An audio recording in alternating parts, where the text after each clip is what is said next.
everyone and welcome to my channel. In today's video I am sharing notes and explanation of balanced scoreboard या फिर balanced scorecards. Okay, so let's get started. ये जो balanced scoreboard का concept है ये Robert S कैपलन and David P Norton ने 1922 में बताया था, इंट्रोड्यूस कराया था. इसके अंदर होता क्या है कि जो ऑर्गेनाइजेशन है उसका मिशन क्या है, उसका विजन क्या है, ठीक है, ये उसको आइडेंटिफाई करने में हेल्प करता है. उस मिशन को अचीव करने के लिए स्ट्रैटेजीज भी बताता है, ठीक है, एंड जो ऑर्गेनाइजेशन है वो कैसे काम कर रही है उसको एनालाइज भी करता है. तो 3 काम है: मिशन आइडेंटिफाई करना, मिशन के लिए स्ट्रैटेजीज आइडेंटिफाई करना और ऑर्गेनाइजेशन की परफॉर्मेंस को स्टडी करना. इंपॉर्टेंस देख लेते हैं इसकी बैलेंस स्कोरबोर्ड की. स्कोरबोर्ड मीन्स लाइक जैसे स्कोर निकलता है किसी चीज़ का, रिजल्ट निकलता है, उसी तरीके से ऑर्गेनाइजेशन का रिजल्ट आप ऐसे समझ सकते हो. सो इम्पॉर्टेंस क्या है इसकी? फर्म की परफॉर्मेंस को कंट्रोल करने में हेल्प करता है. कैसे? गोल्स सेटअप करके. गोल्स होंगे तो कंपनी की परफॉर्मेंस पे कंट्रोल रहेगा. बिना गोल के अगर आपका कोई गोल ही नहीं है तो आपको पता कैसे चलेगा कि हमें लाइफ में आगे कहाँ जाना है. उसी तरीके से गोल्स हेल्प करते हैं परफॉर्मेंस को कंट्रोल करने में. और बैलेंस्ड स्कोरबोर्ड क्या करता है? गोल्स देता है एक फर्म को. Facilitates understanding and communication of goals. उन गोल्स को फर्म के हर हिस्से तक पहुंचाता है. Brings vision to main focus. जो पूरी कंपनी है उसका विजन एक जगह पे लेके आता है, जो मेन गोल है उसके ऊपर. नॉन फाइनेंशियल और फाइनेंशियल गोल्स को इंटीग्रेट यानी एक करके रख लेता है. अब इसके कुछ पर्सपेक्टिव्स हैं. Perspectives of balance scoreboard. Perspective क्या होता है कि इन एरियाज़ में हम चेक करेंगे कि कंपनी की परफॉर्मेंस कैसी है, तो वो होते हैं पर्सपेक्टिव. सबसे पहले फाइनेंशियल, मतलब फाइनेंशियल गोल्स आप चेक करते हो, ठीक है. एम्प्लॉयज़ अपने रिसोर्सेज को अच्छे से यूज़ कर रहे हैं या नहीं कर रहे हैं, ये सब वो चेक करते हैं.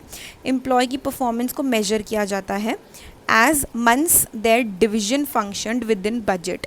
कि बजट के अंदर एम्प्लॉयज़ ने लाइक क्या होता है, कंपनी के अंदर ना डिविजन्स बने होते हैं. For example this is the whole company और इसके अंदर डिविजन्स बने हैं, ठीक है. डिवीजन मतलब मान लीजिए ये वाला डिवीजन है स्किन केयर का. For example this is a beauty brand, इसके अंदर स्किन केयर है. ये वाला डिवीजन में मेकअप है, इसके अंदर हेयर केयर है, लाइक इस तरीके से. तो स्किन केयर का जो डिवीज़न है उसने क्या उसने बजट के अंदर परफॉर्म किया या नहीं किया, ये वो लोग चेक करते हैं फाइनेंशियल पर्सपेक्टिव में. सेकेंड पर्सपेक्टिव है कस्टमर पर्सपेक्टिव. इसके अंदर कस्टमर की सेटिस्फैक्शन देखी जाती है. कस्टमर सेटिस्फैक्ट्री रेशियो निकाली जाती है.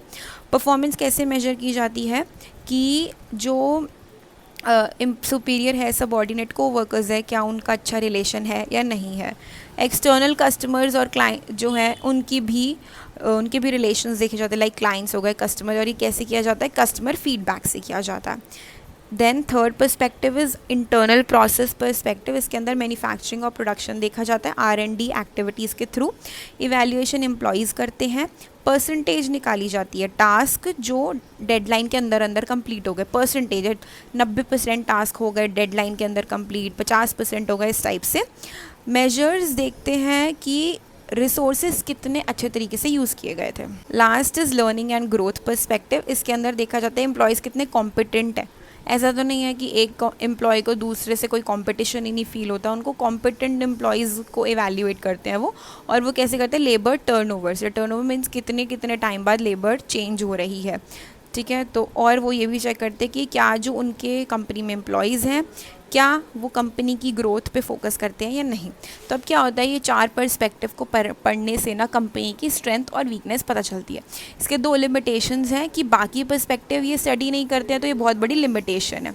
एंड ये अनक्लियर कॉन्सेप्ट है सक्सेस को स्टडी करने का, क्योंकि सिर्फ आपसे ये 4 पर्सपेक्टिव पढ़ के ये नहीं समझ सकते हो कि कंपनी सक्सेसफुल होगी या नहीं होगी. सो ये 2 लिमिटेशंस हैं इसकी.